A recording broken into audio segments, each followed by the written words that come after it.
Well, just when it's fresh in my head and before I go away, this issue about open fires being inefficient. Can we just think about this for a moment?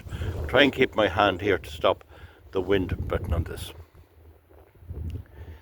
You have a fire, you burn it, the oxygen and the air comes up underneath, they combine and combust and form their gases, and off up the chimney it goes, and a certain amount of the heat goes up the chimney and a certain amount comes out and radiates out towards the room. We know it works fairly well. We know it's not 100% efficient. It's not very efficient at all. You put in a back boiler. The back boiler draws the heat from the back, reducing the amount of heat coming out, and the radiators the fire has to be kept buzzing to keep a good radiator heat up. And very often, as the fire dies down, you don't have the heat, and also you can't have it at the flick of a switch. With the oil or the gas, you can have it at the flip of a switch. In an oil fire using paraffin home heating oil, it comes on straight away. In a big house, the radiator oil-fired heating uses quite a good deal of fuel. But I ask this question: what happens when the oil is atomized and injected in the boiler?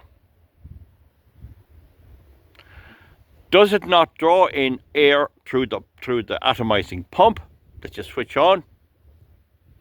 Is it Delco, they call it, number it makes? Pull in that air, that cold air, and mix it with the oxygen and drive the fumes out through the chimney. Isn't that the case? The open fire, the fire in the little blacksmith type stove, or in the Aga cooker or the Rayburn cooker, draws in the air, burns it in the fire. It doesn't draw out a lot of air. It's drawn in some warm air from the warm house, and it exits up the chimney, and we know you could fry a big fry up with a pan on top of the chimney, even in a two-story house. That's the case. What about the heat going out from the oil-fired heater, the boiler?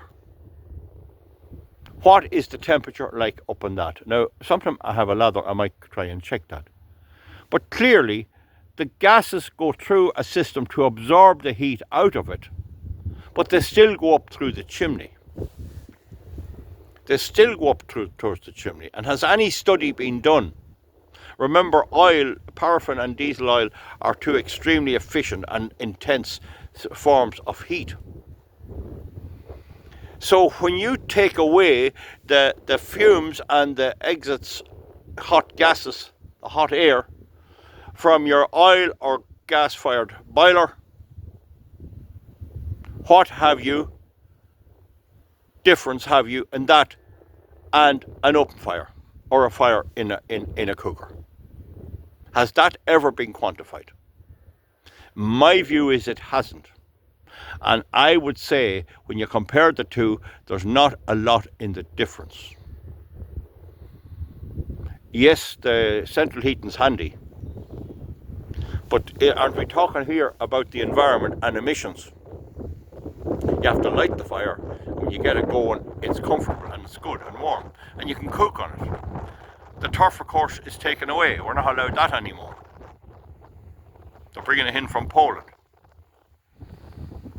So, is there any way of keeping warm? We were told that heat pumps do this wonderful fridge and reverse carry on, which is a complete and utter scam. It takes electricity, it runs it through a bit of a system, but it's electric heating, and it won't work when there's no electricity. How come it needs electricity at all? Sure, if it was that wonderful, would it need electricity? The houses that they're in have been abandoned. They're running back to mammy with the babbies and trying to keep the fire to the grate, to the open fire. I'd like to hear the comments on it. I'd like to get this trashed out. I'm inclined to think that the old way we did it, the traditional way, was quite good. What are we worried about China and other places? We owe them nothing. They were opening 52 coal-fired power stations a week for 15 years in China, up to about 8 years ago. But maybe the freeze up will help people think the next time that grab the biro. I know it's EU regulation, but there are EU regulations on the environment that they refuse to enact. Okay, folks, let me have your comment. Remember again what I'm saying. You have to compare like with like. A solid fuel cooker has a lot of work to it, a lot of cleaning out, a lot of effort, but you have comfort and you have heat. The oil and the gas doesn't. And it means they can have their nice nails all polished up. But what's the difference in burning fuel in a boiler in the garage, where the surrounding heat of the boiler goes out, pumping those fumes out through the chimney? And there's a chimney on the wall of some type, usually a stainless steel affair. And if you took that from the fumes from the fireplace with a modern flue liner in it, what is the difference? I don't think it's a lot. I think the oil has a more intense heat, and that's what makes it more efficient. They lie, and they lie. Oh, Oisin Coughlin says if it's well insulated. It doesn't matter if it's insulated to the highest standard, the temperature will go down. You have to get in and out of the house, you have to open the door. If you put a building fully insulated in the Antarctic, you will not stay in it without heat. You will not stay in it. There's no such thing as complete insulation. And in many cases, the building sucks the heat from the human bodies living inside. That's no good. We're not comparing like with like. Insulation is a help. And it was said about 30 years ago at a function for the Cement Federation, the Concrete Federation, at which Sean Quinn attended, that if you have one hole in the wall, it negates all the insulation. And in some houses, there's a little round lad here for air in the room. I built a new house. I did not put them in my house. And I'm still here.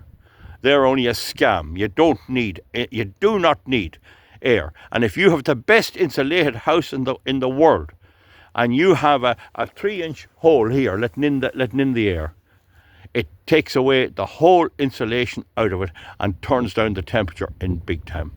Comment underneath. I'm making this video to provoke debate so we can get a grasp on what's happening. But the one thing you won't get from Irish media or Irish government is the truth. They lie to you, and if they don't know what they're talking about, they lie to you anyway. Bye. Thank you very much. Good luck.